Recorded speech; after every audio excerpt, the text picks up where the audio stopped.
क्या है कुंभ के लिए टोल फ्री होना चाहिए। देखिए, मैं जब कल रात को हाईवे पे चला तो मैंने देखा बड़े पैमाने पे गाड़ियां रुकी हुई हैं टोल पर।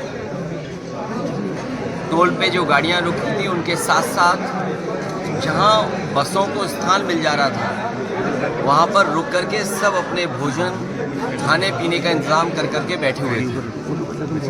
इसीलिए मैंने कहा कि इस सरकार में कई मौक़ों पर हम लोगों ने देखा अपने मनोरंजन के लिए मनोरंजन कर ये लोग माफ़ कर देते थे, टैक्स फ्री करते फिल्में। अगर अपने मनोरंजन के लिए फिल्मों को टैक्स फ्री कर सकते ही हैं तो इतने बड़े पैमाने पे कुंभ यात्रा पर कुंभ में जाने के लिए स्नान करने के लिए लोग जा रहे हैं और दूर दूर से यात्री जा रहे हैं।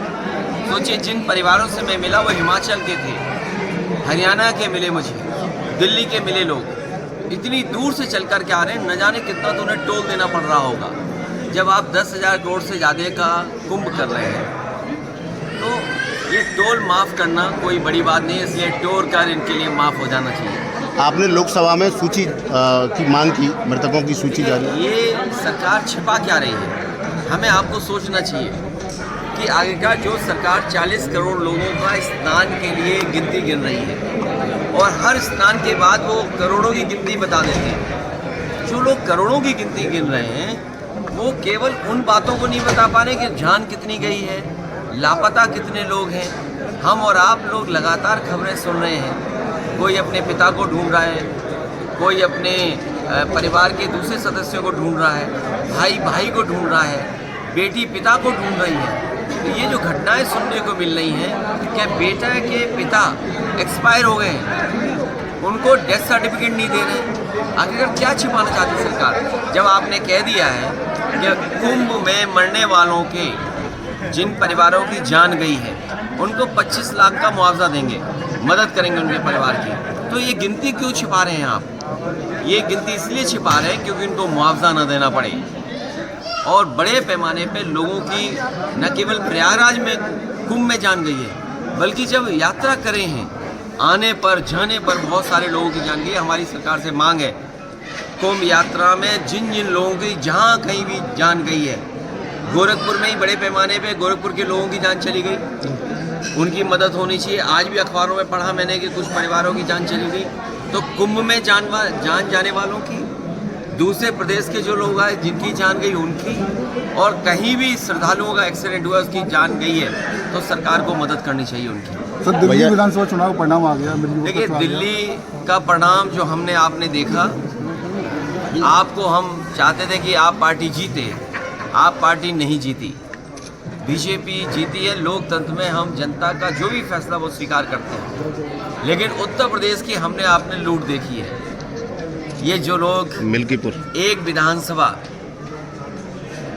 पूरी ताकत लगा दी ने, इन्हें तो लोकतंत्र में कोई बहुत बड़ा सम्मान देना चाहिए। लोकतंत्र में इन्हें सम्मान मिलना चाहिए, उन बीएलओ को सम्मान मिलना चाहिए जिन बीएलओ ने पर्ची नहीं पहुंचाई, नाम काट दिए समाजवादियों के। उन अधिकारियों को भी लोकतंत्र का कोई ना कोई पुरस्कार मिलना चाहिए जिन्होंने वोट नहीं डालने दिया। ऐसे लोगों को विशेष सम्मान देना चाहिए जिन्होंने 6 वोट डाले, 2 वोट डाले। लोकतंत्र में उनको भी सम्मान मिलना चाहिए जो दूसरे जिलों से आकर के भारतीय जनता पार्टी के लिए उस जिले में वोट डाले थे जो हम लोगों ने पकड़ लिए थे। तो ये चुनाव नहीं था, ये लूटा था इन्होंने चुनाव, और ये जनता देख रही है। ये पीडीए के लोग, पीडीए समाज के तमाम मतदाता देख रहे हैं कि उनके साथ क्या भेदभाव हो रहा है।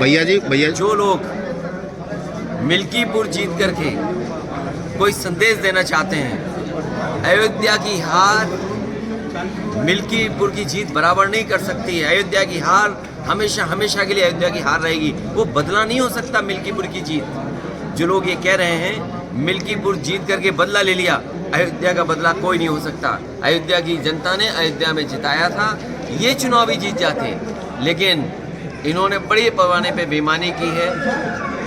एक में जीत सकते हो, लेकिन इस तरह की जो काम किया है वो 403 में आपकी 420 ही नहीं चलने वाली आने वाले समय में। चुनाव आयोग ने कार्रवाई क्यों नहीं की भैया इसमें? दिल्ली चुनाव आयोग पता नहीं जग रहा है, सो रहा है, कहाँ चला गया। इसकी चिंता हमें और आपको दोनों को मिलकर करनी चाहिए। भैया जी, पहले हरियाणा और अब दिल्ली में आम आदमी पार्टी हारी है, उसमें से कांग्रेस कम से कम 14-15 सीटें जो प्रचार किया वो सीट जीते हम लोग। सर। लेकिन कांग्रेस खिलाफ चुनाव लड़ी, तो आगे भविष्य क्या देखते हैं इंडिया गठबंधन?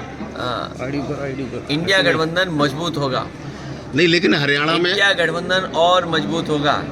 हम और आप लोग अपनी कई बार हार से बहुत कुछ सीखते हैं। हार से सीखना ही आने वाले समय के लिए रास्ता बनाता है।